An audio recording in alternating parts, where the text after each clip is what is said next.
गांव से दूर एक शहर में कन्हैया नाम का एक आदमी अपने ठेले पर आलू पूरी बेचा करता था। उसकी आलू पूरी बहुत ही स्वाद बनती थी। जो भी उसकी आलू पूरी खाता अपनी उंगलियां चाटता रह जाता। गांव के लोग वहां से खाते भी और पैक भी करा कर ले जाते। कन्हैया ने अपनी आलू पूरी के दाम भी काफी कम रखे थे, जिस कारण से कन्हैया के ठेले पर भीड़ लगी रहती थी। एक दिन सड़क के किनारे कन्हैया अपना ठेला लगाकर आलू पूरी ग्राहकों को खिला रहा था। अरे भैया, एक प्लेट और देना। इस आलू पूरी का स्वाद तो इतना बढ़िया है कि खाते चले जाओ भैया। अरे कन्हैया, तुम ऐसा क्या अपनी आलू पूरी में मिलाते हो भाई, जो इतना स्वादिष्ट बनती है? नहीं साहब, मैं ऐसा कुछ नहीं मिलाता। ये तो आप लोगों का आशीर्वाद है जो मेरी बनी आलू पूरी का स्वाद और भी दुगना कर देता है।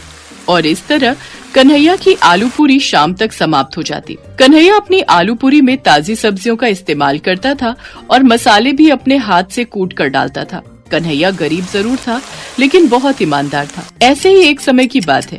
कन्हैया अपने परिवार के साथ अपने मित्र की शादी में जा रहा था। तभी रास्ते में उसकी पत्नी और उसके बच्चे को भूख लगती है। अरे सुनिए, मुझे और बच्चों को बहुत जोरों की भूख लग रही है, कुछ खिला दो ना। कन्हैया को वहाँ पर एक आलू पूरी का ठेला दिखाई दिया, जिस पर काफी भीड़ लगी हुई थी। कन्हैया ने कहा, चलो आलू पूरी खा लेते हैं, तुम्हें काफी भूख लगी थी ना। और वो अपने परिवार के साथ उस ठेले पर पहुँच गए। भैया, आलू पूरी बनाना। उसने आलू पूरी लगा कर दी। आलू पूरी खाते ही, अरे ये कैसी आलू पूरी है, इसमें तो कोई स्वाद ही नहीं, ये तो खाई ही नहीं जाएगी। अरे इस आलू पूरी का स्वाद तो बिल्कुल भी अच्छा नहीं है। ऐसी भी कोई आलू पूरी बनाता है? इसमें टमाटर का तो पता ही नहीं है, ना ही कोई मसाले हैं, और देखो महंगी भी कितनी कर रखी है। पता नहीं लोग कैसे आलू पूरी खा रहे हैं। और तो और देखो लोगों की भीड़ कैसी लगी हुई है। हाँ देखो ये लोग कैसे खा रहे हैं, इसमें तो बिल्कुल भी स्वाद नहीं है, मैं तो नहीं खा सकती। तभी बच्चा कहता है, पापा मुझे तो बिल्कुल भी अच्छी नहीं लग रही, मुझे तो आपकी बनाई हुई आलू पूरी ही अच्छी लगती है। ये कहकर तीनों ने अपनी प्लेट हटा दी। आप कितनी अच्छी आलू पूरी बनाते हो, इतने कम रेट में देते हो, इसके हिसाब से तो आपकी आलू पूरी के रेट काफी ज्यादा होने चाहिए। यही बात करते हुए वो अपने रिश्तेदार के घर जाने लगे। कुछ समय बाद शादी करके जब वापस आए, अगले दिन कन्हैया के मन में काफी लालच आ जाता है और वो आलू पूरी बनाकर ठेला लगाता है। और वो अब अपनी आलू पूरी के दाम 15 से हटाकर 25 रुपए कर देता है। तभी उसके ठेले पर एक आदमी आलू पूरी खाने आता है। अरे कहाँ चला गया था कन्हैया? एक दिन तुम्हारे हाथ की आलू पूरी नहीं खाई तो ऐसा लग रहा है मानो कुछ खाया ही नहीं हो। अभी देता हूँ साहब। और वह आलू पूरी देता है। ग्राहक आलू पूरी खाकर पैसे देने लगता है। तभी उसकी नजर उस बोर्ड पर पड़ती है। अरे ये क्या कन्हैया, तुमने रेट बढ़ा दिया? क्या करें साहब, अब महंगाई भी इतनी बढ़ गई है कि इतने कम दाम में अब गुजारा नहीं होता। कन्हैया अपनी आलू पूरी के दाम बढ़ा देता है, लेकिन फिर भी उसके ठेले पर भीड़ कम नहीं होती। कन्हैया सोचता है ऐसे तो मैं बहुत जल्दी अमीर हो जाऊंगा। कन्हैया को अब और लालच आ जाता है और अब कन्हैया अपने आलू पूरी में थोड़ी थोड़ी सभी चीजें कम कर देता है। उसके ठेले पर ग्राहक खाने आते हैं। तभी एक ग्राहक खाते हुए कहता है, क्या बात है भाई, आज तुम्हारी आलू पूरी में वो स्वाद नहीं है। नहीं साहब, ऐसी बात नहीं है, आलू पूरी भी वही है, बनाने वाला भी वही है, ये आपका वहम है। ऐसे ही संडे का दिन आया। उसने आलू पूरी बनाकर ठेला लगाया। संडे को उसके ठेले पर सबसे ज्यादा भीड़ होती थी। कन्हैया क्या बात है, आज कैसी आलू पूरी बनाई है? अरे भाई इसमें तो बिल्कुल भी स्वाद नहीं है। इतने में दूसरा परिवार भी कहता है, हाँ कन्हैया, अब तुम्हारी आलू पूरी में बिल्कुल भी स्वाद नहीं है और पैसे भी तुमने इतने बढ़ा दिए। अब बाजार में साग सब्जी ही ऐसी आ रही है तो क्या करें साहब। फिर वो सभी लोग कन्हैया की आलू पूरी छोड़ सामने ठेले पर पकौड़ी खाने चले जाते हैं। ये देखकर भी कन्हैया को अकल नहीं आती और वो ऐसे ही आलू पूरी बनाता रहता है और उसका लालच बढ़ता ही जा रहा था। वो अमीर तो हो ही गया था, अच्छा घर, बच्चे को अच्छे स्कूल में पढ़ा रहा था। अब देखते देखते उसके ठेले पर कोई नहीं आता। क्या बात है, आज कोई आलू पूरी खाने नहीं आ रहा है। तभी कन्हैया ने देखा जो लोग उसकी आलू पूरी खाने आते थे आज सामने ठेले पर पकौड़ी खा रहे हैं। वाह भाई वाह, मजा आ गया पकौड़ी खा के। हैं क्या स्वाद है भाई, ऐसे पकौड़े तो मैंने आज तक कभी नहीं खाए। कहता हुआ चला जा रहा था। देखते ही देखते उसके सारे ग्राहक सामने ठेली पर जा पहुँचे। कन्हैया अपने ज्यादा लालच की वजह से अपना ही काम चौपट कर बैठता है और दुखी होकर कन्हैया सर पकड़कर बैठ जाता है और रोने लगता है और कहता है कि आज मेरे लालच की वजह से मेरे सारे ग्राहक चले गए। मैं जो भी कमा रहा था वो भी मेरे हाथ से गया। फिर वो सोच लेता है कि मैं फिर से पूरी ईमानदारी के साथ आलू पूरी बेचा करूंगा और कभी भी फिर ऐसा काम नहीं करूंगा।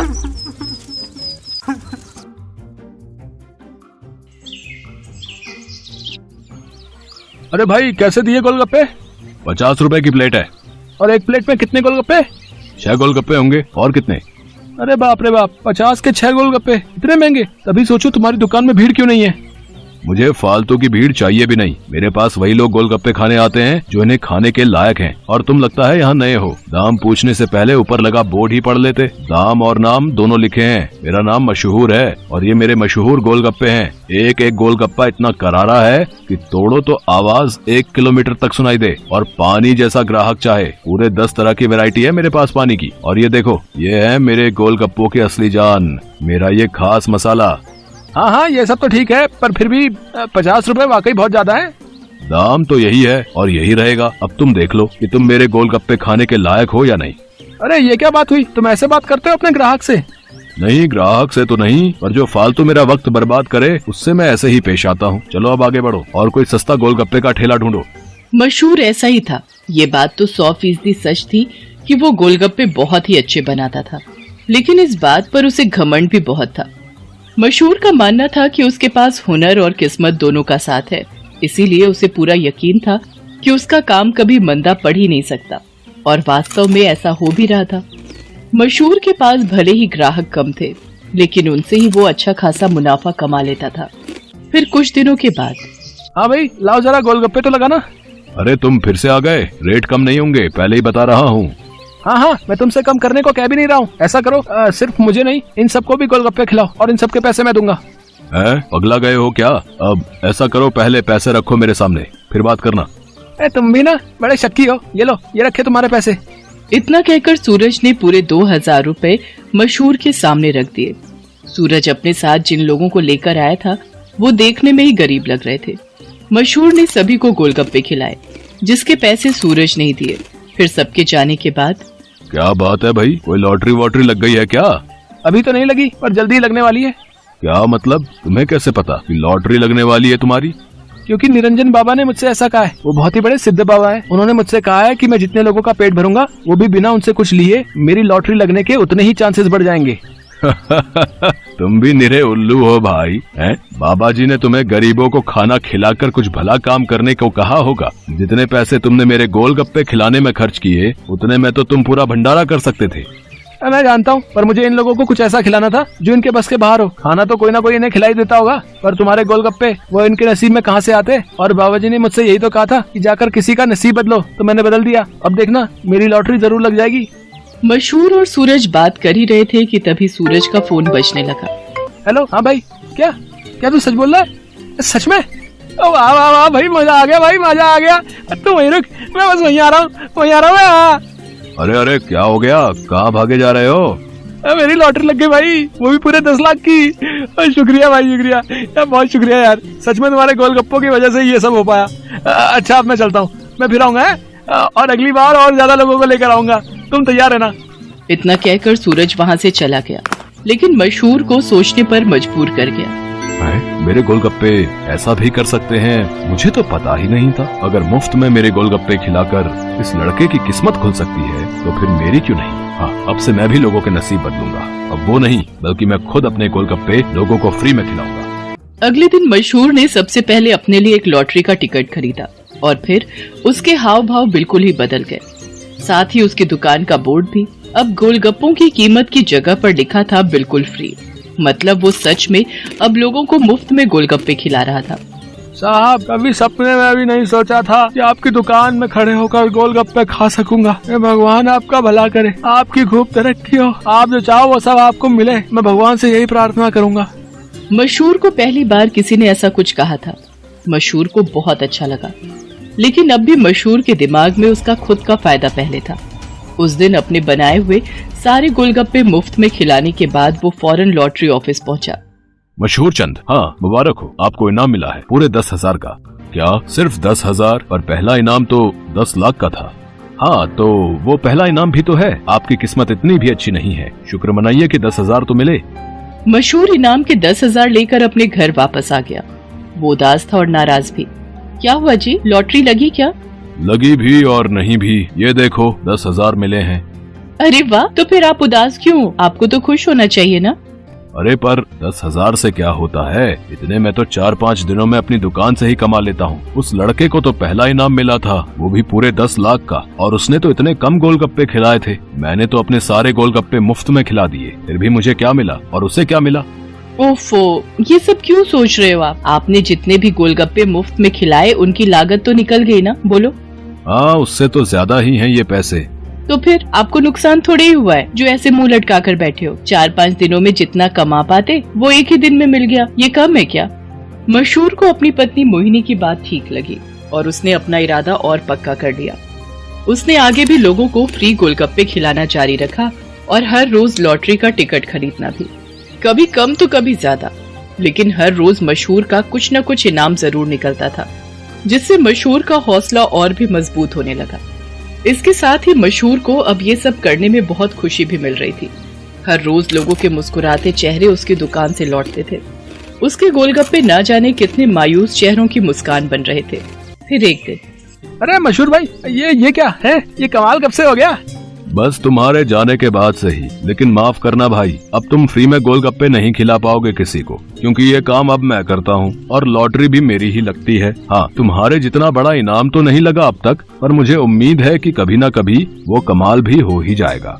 मशहूर की बात सुनकर सूरज मुस्कुरा दिया और उसने अपनी जेब से अपना विजिटिंग कार्ड निकालकर मशहूर को दिया और उससे बोला, कोई बात नहीं, ये मेरा कार्ड रख लो। अब लॉटरी का टिकट जब भी खरीदना हो तो बस मुझे फोन कर देना, ऑफिस तक आने की जरूरत नहीं पड़ेगी। सूरज के विजिटिंग कार्ड पर उसी लॉटरी ऑफिस का पता लिखा था जहां से मशहूर हर रोज लॉटरी की टिकट खरीदता था। असल में वो ऑफिस सूरज का ही था और उसी की वजह से हर रोज मशहूर का कोई न कोई इनाम जरूर निकल रहा था। कार्ड देखते ही मशहूर सारी बात समझ गया। उसने सूरज के सामने हाथ जोड़ते हुए कहा, मैं ये बिल्कुल नहीं पूछूंगा कि तुमने ये सब क्यों किया, क्योंकि शायद मैं जानता हूँ। बहुत बहुत शुक्रिया भाई, मुझे ये एहसास कराने के लिए कि ज्यादा पैसे कमाने से जरूरी है दुआएं कमाना, लोगों को खुशियाँ बांटना, जो मेरे गोलगप्पे बहुत आसानी से कर सकते हैं। इसके बाद मशहूर ने कभी लॉटरी का टिकट नहीं खरीदा, बल्कि वो फिर से अपने गोलगप्पे बेचने लगा। लेकिन उसके गोलगप्पों का दाम पहले से बहुत कम था, जिसकी वजह से अब हर कोई उसके स्वादिष्ट गोलगप्पों का मजा ले पा रहा था। अब भले ही मशहूर के गोलगप्पे थोड़े सस्ते थे, लेकिन ग्राहक पहले से कहीं ज्यादा थे, मतलब मुनाफा भी पहले से ज्यादा ही था। इसके साथ ही मशहूर ने फ्री गोलगप्पे खिलाना भी नहीं छोड़ा। आखिर के 10-20 गोलगप्पे वो जरूर गरीबों को मुफ्त में खिलाता था, क्योंकि अब उसे गोलगप्पों के साथ साथ खुशियां बांटने की भी आदत जो हो गई थी। अम्मा 30 रुपए के जामुन कर दो। हाँ हाँ बिटिया, देती हूँ, ये लो। मम्मी, ये बूढ़ी अम्मा इस उम्र में भी कितना काम कर रही हैं। हाँ बेटा, शायद इनका इस दुनिया में कोई नहीं होगा, तभी तो इतनी उम्र में भी खुद काम कर रही हैं। चलो बेटा, ऑटो वाला वेट कर रहा है। उस औरत की बातों को सुनकर जानकी नाम की उस बूढ़ी औरत की आंखें भर आती हैं और वो अपने आप से ही बातें करने लगती है। हाँ, आज मैं इस दुनिया में अकेली हूँ, पर कल तक मैं अकेली नहीं थी, मेरा भी परिवार था। पर सुनो जी, पापा को गए 1 महीना हो गया, पर तुम्हारी माँ अभी तक सदमे से बाहर नहीं आई। घर के सारे काम मैं करूं और वो आराम से बैठकर रोटियां तोड़े। मैं कोई नौकरानी नहीं हूँ। तुम इन्हें किसी वृद्धाश्रम में छोड़ाओ, मैं तंग आ गई हूँ इनसे। तुम जानती भी हो सुधा, तुम क्या बोल रही हो? ये घर माँ के नाम है, अगर माँ चली गई तो उनके साथ ये घर भी चला जाएगा, फिर रहना सड़क पर। बात करती हो। लाओ मेरा टिफिन दो, मैं लेट हो रहा हूँ। विनोद काम पर चला जाता है, तभी जानकी मंदिर से आ जाती है। पोता सूरज भी साथ था। मम्मी देखो, दादी माँ और मुझे प्रसाद में खीर मिली, आप भी खाओ ना मम्मी। मुझे नहीं खानी, और चुपचाप जल्दी से खीर खत्म कर और पढ़ने बैठ। एक संडे का दिन होता है और पूरा दिन तू घूमने फिरने में लगा देता है। और माँ जी, आपको जब मैंने बोला था आज मशीन लगाकर कपड़े धो देना, तो आपसे कपड़े तो धुले नहीं। सुबह सुबह पूजा करने मंदिर चली गई। अब मशीन लगाकर कपड़े धो लो, बड़ी मेहरबानी होगी। चिंता मत करो बहू, मैं बस मशीन लगाने ही जा रही हूँ। सुधा का यही स्वभाव था। वो अपनी सास जानकी पर अत्याचार करती थी। घर के सारे काम जानकी ही करती थी। पति के दुनिया से चले जाने के बाद जानकी पर मुसीबतों का पहाड़ टूट पड़ा। जानकी की बहू सुधा तो इसी फिराक में थी कि किस तरह से जानकी को इस घर से धक्का देकर उनके घर की मालकिन बन जाए, और उसे मौका मिल ही गया। अरे मैं मर गई। ये गर्म पानी बाल्टी में किसने रखा था? मेरा हाथ जल गया। जरूर ये काम माँ जी का है। वो तो चाहती है कि मैं मर जाऊं और उन्हें इस घर में आराम से रहने को मिले। क्या हुआ सुधा, तुम्हारा हाथ कैसे जल गया? ये सब तुम्हारी माँ के कारण हुआ है। उन्होंने ही जानबूझकर बाल्टी में गर्म पानी भर कर रखा था ताकि मैं नहाने जाऊं तो मैं जल जाऊं। अब मैं इस घर में एक पल भी नहीं रहूंगी। मैं जा रही हूँ यहाँ से। माँ, आपको शर्म आनी चाहिए। आपकी वजह से आज मेरा घर परिवार टूट रहा है। आप कहीं चली क्यों नहीं जाती हो? मेरी इसमें कोई गलती नहीं विनोद बेटा। मुझे तो बहू ने ही कहा था कि उसे गर्म पानी से नहाना है और मैंने उसे कहा भी था कि बाल्टी में गर्म पानी मैंने रख दिया है। मुझे नहीं पता कि ये बहू ऐसा क्यों कर रही है। तुम बेकार में ही मुझ पर नाराज हो रहे हो।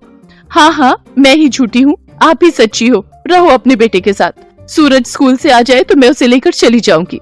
चिंता मत करो सुधा, मैं कोई ना कोई इंतजाम कल तक कर ही लूंगा, पर माँ इस घर में नहीं रहेगी। विनोद काम पर चला जाता है और सुधा अपने कमरे में जाकर सो जाती है। कुछ देर बाद सूरज स्कूल से आता है, तब वो उठती है। मम्मी दादी कहाँ हो सब? अरे मेरा राजा बेटा आ गया। चल तू बैठ, मैं तेरे लिए अभी खाना लगाती हूँ। माँ जी, खाना बन गया या नहीं? अरे ये कहाँ चली गई? मम्मी दादी कहाँ चली गई? उन्होंने मुझे बोला था आज वो मुझे पार्क में झूला झुलाने ले जाएंगी। सुधा पूरे घर में देखती है पर उसे कहीं भी जानकी नजर नहीं आती। वो विनोद को फोन मिलाती है। विनोद घर आता है। विनोद, सूरज माँ जी से मिलने के लिए रो रहा है। अब उसे कैसे समझाएं? चिंता मत करो सुधा, मैं सूरज को समझाता हूँ। सूरज बेटा रोते नहीं है। तुम्हारी दादी जी हरिद्वार गई हैं। वहाँ एक बहुत बड़ी पूजा होने वाली है, इसलिए उन्हें आने में थोड़ा समय लगेगा।